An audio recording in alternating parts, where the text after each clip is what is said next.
We now return to Let's Play Zork. Okay, let's open the trap door and continue on our way. You have moved into a dark place. It is pitch black. Turn on the lantern. It did not say that the trap door got closed behind me this time. You're in a dark and damp cellar. Okay, we will go north. The troll room. There is a bloody axe here. We will just leave that and go east. Actually, wait a minute. Yeah. Go east to the east-west passage. Now, if we look around, we see that there is a narrow stairway leading down to the north end. So go north. Chasm. A chasm runs southwest to northeast, and the path follows it. You are on the south side of the chasm where a crack opens into a passage. Go northeast. The reservoir south. You are in a long room on the south shore of a large lake, far too deep and wide for crossing. There is a path along the stream to the east or west, a steep pathway climbing southwest along the edge of a chasm, and a path leading into the canyon to the southeast. Go east. The dam. You are standing on top of the flood-control dam number 3, which was quite a tourist attraction in times far distant. There are paths to the north, south, and west, and a scramble down. The sluice gates on the dam are closed. Behind the dam, there can be seen a wide reservoir. Water is pouring over the top of the now abandoned dam. There is a control panel here, on which a large metal bolt is mounted. Directly above the bolt is a small green plastic bubble. We're just going to move on for now, and go north. The dam lobby. This room appears to have been the waiting room for groups touring the dam. There are open doorways here to the north and east marked private, and there is a path leading south over the top of the dam. Some guidebooks entitled Flood Control Dam Number 3 are on the reception desk. There is a matchbook whose cover says, Visit Beautiful FCD Number 3 here. Let's read the guidebook. I took the guidebook. Let's see. FCD-3 was constructed in the year 783 of the Great Underground Empire to harness the mighty Frigid River. This work was supported by a grant of 37 million Zork mids from your omnipotent local tyrant, Lord Dimwit Flathead the Excessive. This impressive structure is composed of 370,000 cubic feet of concrete, is 256 feet tall at the center, and 193 feet wide at the top. The lake created behind the dam has a volume of 1.7 billion cubic feet, an area of 12 million square feet, and a shoreline of 36,000 feet. We will now point out some of the more interesting features of FCD-3 as we conduct you on our guided tour of the facilities. Number 1, you start your tour here in the dam lobby. You will notice on your right that... Okay, we can drop the guidebook, and we will take the matchbook. Then let's go north. The maintenance room. This is what appears to have been the maintenance room for Flood Control Dam Number 3. Apparently this room has been ransacked recently, for most of the valuable equipment is gone. On the wall in front of you is a group of buttons, colored blue, yellow, brown, and red. There are doorways to the west and south. There is a group of tool chests here.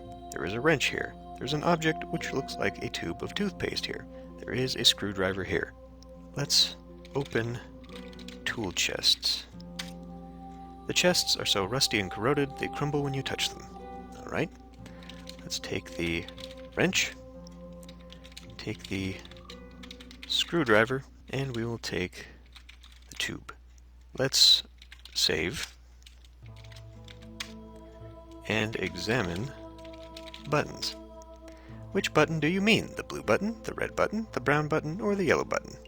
Let's start with blue. There's nothing special about the blue button. Examine red. Examine brown. Examine yellow. Okay, well that doesn't do anything for me, but we'll go ahead and push the yellow button. Click. A lean and hungry gentleman just wandered through carrying a large bag. Finding nothing of value, he left disgruntled. Carrying a large bag of what, though? That's what bothers me. Did he find something already? So, that guy, as has been alluded to earlier, wanders around and will take things. We can get them back by confronting him, but right now is not the time. Okay, so let's go south and get out of the room. The dam lobby. There's a tour guidebook here. Let's go south again. You're standing at the top of the flood control dam. Blah, blah, blah. There is a large metal bolt on the control panel. Directly above the bolt is a small green plastic bubble, which is glowing serenely now. Look at control panel. Examine bolt. Well, we took a wrench, so let's use wrench on the bolt. Turn bolt with wrench. The sluice gates open and water pours through the dam. Okay. Look around. There are paths to the north, south, and west, and a scramble down. Let's go south. Deep canyon. You are on the south edge of a deep canyon. Passages leading off to the east, northwest, and southwest. A stairway leads down. You can hear a loud roaring sound like the rushing of water from below. Let's save. And go down. The loud room. This is a large room with a ceiling which cannot be detected from the ground. There is a narrow passage from east to west and a stone stairway leading upward. The room is deafeningly loud, with an undetermined rushing sound. The sound seems to reverberate from all of the walls, making it difficult even to think. On the ground is a large platinum bar. It is unbearably loud here, with an ear-splitting roar seeming to come from all around you. There is a pounding in your head which won't stop. With a tremendous effort, you scramble out of the room. We are now in the damp cave. This cave has exits to the west and east and narrows to a crack toward the south. The earth is particularly damp here. Okay, well, according to the map, this is not actually where we want to go, so we need to go west again and hope we can run through the other side of that chamber. We're now in the deep canyon. Alright, well, we can work with this, so let's just go southwest, and then go south, and then go southeast. We're back in the engravings cave. Look around. You have entered a low cave with passages. We will go east to the dome room. Look around. Right, so now we can go down on the rope. And we're now in the torch room. Sitting on a pedestal is a flaming torch made of ivory. We abandoned this the first time we were here, but this time we'll take it. Take the torch. We can now turn off lantern, and we'll now go south. The temple. There's a small brass bell here. Take the bell. Look at bell. Alright, go south. We're now at the altar. Let's take the candles. Let's drop the tube. Take candles. And now we're going to save and read the book. That's actually not what I meant. Read the book. Commandment 12,592. O ye who go about saying unto each, Hello, sailor, dost thou know the magnitude of thy sin before the gods? Yea, verily, thou shalt be ground between two stones. Shall the angry gods cast thy body into the whirlpool? Surely thy eye shall be put out with a sharp stick. Even unto the ends of the earth shalt thou wander, and unto the land of the dead shalt thou be sent at last. Surely thou shalt repent of thy cunning. Okay. We took the book. I thought something bad was going to happen. I'm going to have to remember that the save is now on read book. Let's look around. There's a small hole. Go down hole. Cave. This is a tiny cave with entrances west and north and a dark, forbidding staircase leading down. A gust of wind blows out your candles. Go down. Entrance to Hades. You are outside a large gateway on which is inscribed, Abandon every hope, all ye who enter here. The gate is open, though through it you can see a desolation, with a pile of mangled bodies in one corner, thousands of voices lamenting some hideous fate you can be heard. The way through the gate is barred by evil spirits, who jeer at your attempts to pass. Let's save again here. And talk to the demons. Or evil spirits, I guess. Doesn't matter, same thing, right? Okay. Talk to evil spirits.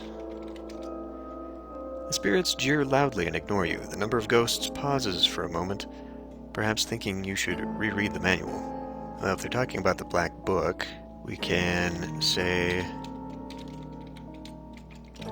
"Hello, sailor." Nothing happens. No. Read book. Perhaps I said it wrong. Say, "Hello, sailor." Nothing happens. Alright. Let's look at our inventory. And let's try ringing the bell.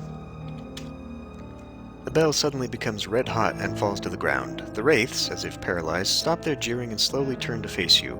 On their ashen faces, the expression of a long-forgotten terror takes shape. In your confusion, the candles drop to the ground, and they are out. We need to take candles, light candles with matchbook. With a matchbook? Light candles with matches. Light a match.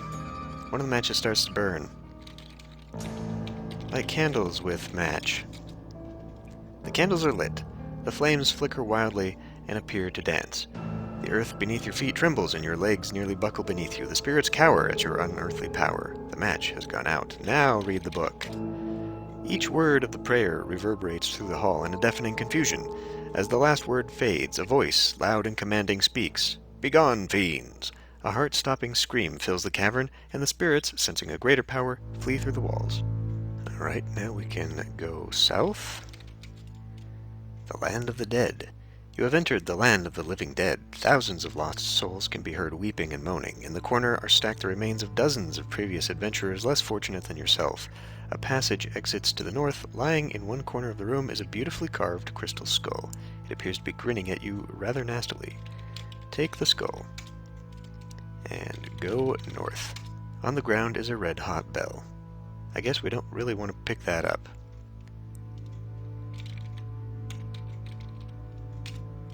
We can probably turn... How about put out candles, and we'll go north. Go up to the cave. Look around. Tiny cave with entrances west and north and a dark, forbidding staircase down. Go west. Winding passage. This is a winding passage. It seems there are only exits to the east and north. Go north. The mirror room. You are in a large square room with tall ceilings. On the south wall is an enormous mirror which fills the entire wall. There are exits on the other three sides of the rooms. Look at mirror. There is an ugly person staring back at you. Touch mirror. There is a rumble from deep within the earth, and the room shakes. Rub the mirror. Look around. Touch mirror again. Look around. Alright, let's just go north then. The cold passage. Okay. It looks like it worked.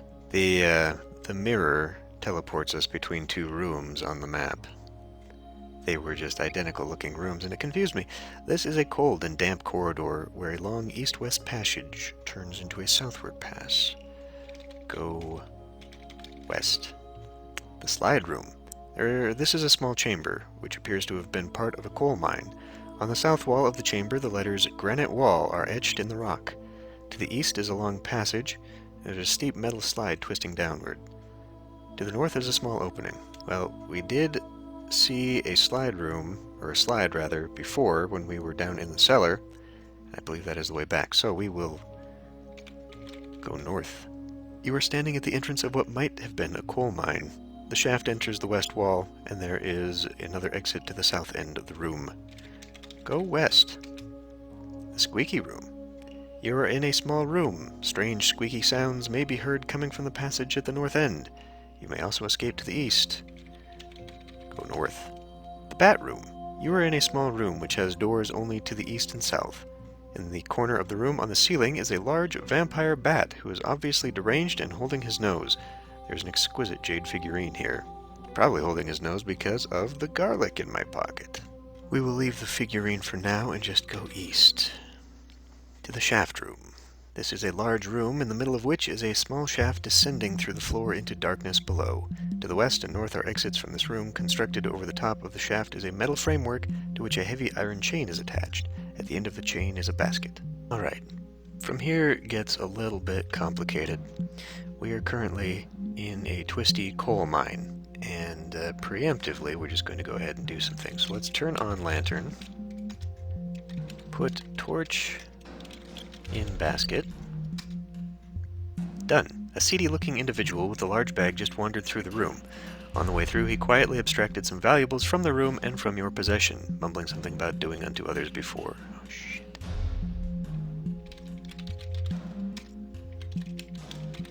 Did he just take the lamp? No, he didn't. Oh, God. Okay. We need that torch. So, my understanding of what this guy does is not... I understood it that he would take something from me each time, or that he would take something from the room if I put it down, like the torch. Anyway, we will put the screwdriver in the basket. Okay, and then we're going to go north. A smelly room. This is a small, nondescript room. However, from the direction of a small descending staircase, a foul odor can be detected. To the south is a narrow tunnel. Go down. The gas room. This is a small room which smells strongly of coal gas. There is a short climb up some stairs and a narrow tunnel leading east. There's a sapphire-encrusted bracelet here. We will leave that for a moment and go east. A coal mine. This is a nondescript part of a coal mine. We will go northeast. Just following the map here. And we go southeast. And we go south. Still in the coal mine. We now go down. You can't go that way. Look around. Go southwest. Go down. There we go. The ladder top. This is a very small room. In the corner is a rickety wooden ladder leading downward. It might be safe to descend. There's also a staircase leading upward. Go down. Ladder bottom. This is a rather wide room. On one side is the bottom of a narrow wooden ladder. On the west and south are passages leaving the room. Go south. A dead end. You have come to a dead end in the mine. There's a small pile of coal here. Take coal. And now we have to run all the way through. So, go north. Go up. Go up. Go... Can I just do northeast? No. Go north, east. Go north. Go northeast. You use the word north in a way... God damn it. Go north. Go south. Go west. Go south. Go down. Go north. Go east. Go south. Go north? Back in the gas room, okay. The map does not actually tell you proper directions. That's actually really frustrating. Go south. Go up. Go south. Put coal in basket. Lower the basket. The basket is lowered to the bottom of the shaft. Go north. Go down. Go east. Go northeast. Go southeast. Go southwest. Go down. Go down. Look around. We will now go west. The timber room. This is a long and narrow passage, which is cluttered with broken timbers. A wide passage comes from the east and turns at the west end of the room into a very narrow passage. From the west comes a strong draft. There's broken timber here. Go west. You cannot fit through the passage with that load. Inventory. Okay, we will drop the candles. Drop the book. Drop the wrench. Drop the matchbook. Drop the garlic. And then go west. Alright then, we drop the lantern as well. Now we go west. Into a drafty room. This is a small drafty room in which is the bottom of a long shaft. To the south is a passageway, and to the east a very narrow passage. In the shaft can be seen a heavy iron chain. At the end of the chain is a basket. We will take the coal, take the torch, take the screwdriver, and go south. The machine room. This is a large cold room whose sole exit is to the north. In one corner there is a machine which is reminiscent of a clothes dryer. On its face is a switch which is labeled Start. The switch does not appear to be manipulable by any human hand, unless the fingers are about 1/16 by 1/4 inch. On the front of the machine is a large lid which is closed. Open lid. The lid opens. Examine machine. Machine is empty. Put coal in machine. Close lid. Turn on machine. Turn on switch with the screwdriver. You can't turn that on. Use screwdriver with switch. Look at switch. There's nothing special about the switch. Someone carrying a large bag is casually leaning against one of the walls here. He does not speak, but it is clear from his aspect that the bag will be taken only over his dead body. Push switch with screwdriver. The machine comes to life, figuratively, with a dazzling display of colored lights and bizarre noises. After a few moments, the excitement abates. The thief just left, still carrying his large bag. You may not have noticed that he robbed you blind first. The thief seems to have left you in the dark. That is not good. That is not good at all. Open lid. It's too dark to see. Go, no, we're fucked. We're fucked. Restore. Look around. I'm all the way back here. Okay, let me get back to where we needed to go. Okay. This one was a little bit harrowing. I guess maybe it's not random. The game must actually calculate where the thief is. I ran into him 3 times. So that was fun. Hopefully he's on his way out now, because we're back at the machine. Let's open the lid. Put coal in machine. Close lid. Push switch with screwdriver. The machine comes to life with dazzling display. Okay. Open the lid. Take diamond. And we will go... Oh, maybe I should... I don't know if I want to save just yet. Let's go north. Put diamond in basket. Put torch in basket. Now the only thing I've got left is a screwdriver, which apparently I don't need anymore, so we will drop the screwdriver. Go east. We'll take lantern, take the garlic, take the wrench, take the book, and I don't actually know if we need the matches. I'll take them anyway. Take matchbook. Alright, we will now save. We will now Go east. Go up, north, east, south, north. Take bracelet, south, up, south, raise basket. Basket is raised to the top of the shaft. We will take the torch, turn off lantern, take the diamond, and look around.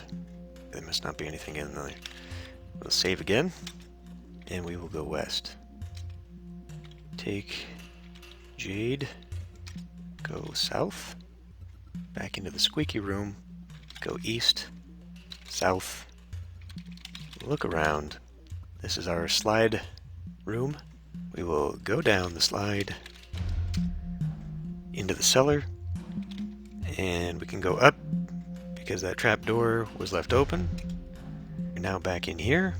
We will put diamond in case, open the case, put diamond in case, put torch in case, inventory, put jade in case, put bracelet in case. And I'm missing the crystal skull. The bastard thief took it from me. That's okay. We will apparently have to confront him later. We can get all of the treasures that he steals from us. But let me just look at what's in the case. Actually, let me just look around first. Examine the case. What I'd actually like... Okay, there it is. Bracelet, figurine, torch, providing light forever. It's an eternally burning torch. Huge diamond, pot of gold, a scepter, gold coffin, painting. I don't know if we need to close the case or if we could just leave it open, but I am going to save here. And before I move on, first thing I'm going to try and do is read Black Book. Is this really the only thing it has? Apparently it's supposed to contain something else that will help solve a puzzle that you otherwise wouldn't know how to solve. So this is weird to me. Okay, well I'm just going to drop the book.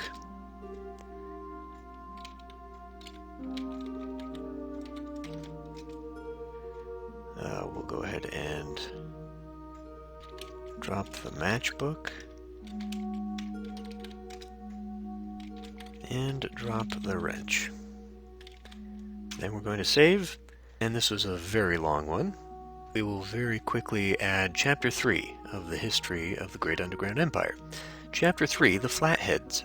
After Duncan Thrax, the throne was occupied by a long series of his descendants, who were unspectacular rulers who took on the surname Flathead for obscure reasons not necessarily related to the planar shape of their pates. During this period, there was very little change in the empire, as the conquered kingdoms were assimilated into Kendor, Gwendor, and the frantic pace of tunneling gradually abated.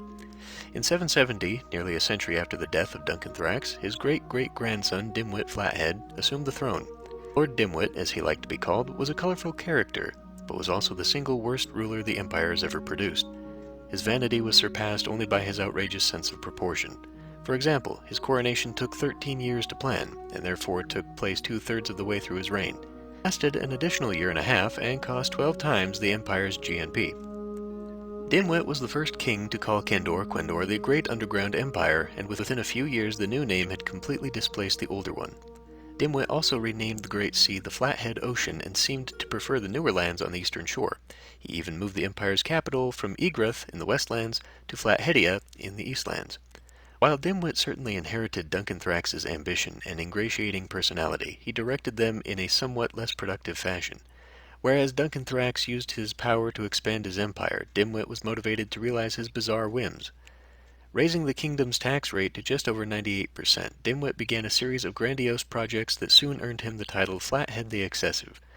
Among these projects, the construction of Mammoth Flood Control Dam No. 3, a massive edifice with virtually no useful purpose since it never rains underground. the creation of the Royal Museum to house the crown jewels, the defoliation of 400,000 acres of lush forest to erect a 9-bloit-high statue of himself in the Fublio Valley, and the production of enormous granola smelters of Plumbat. Just before his death in 789, Flathead was rumored to be planning his greatest dream, the creation of a new continent in the center of the Flathead Ocean. The outline and contours of the new continent would have been a gigantic reproduction of his own visage. And with that, I will end this one here, and I will see you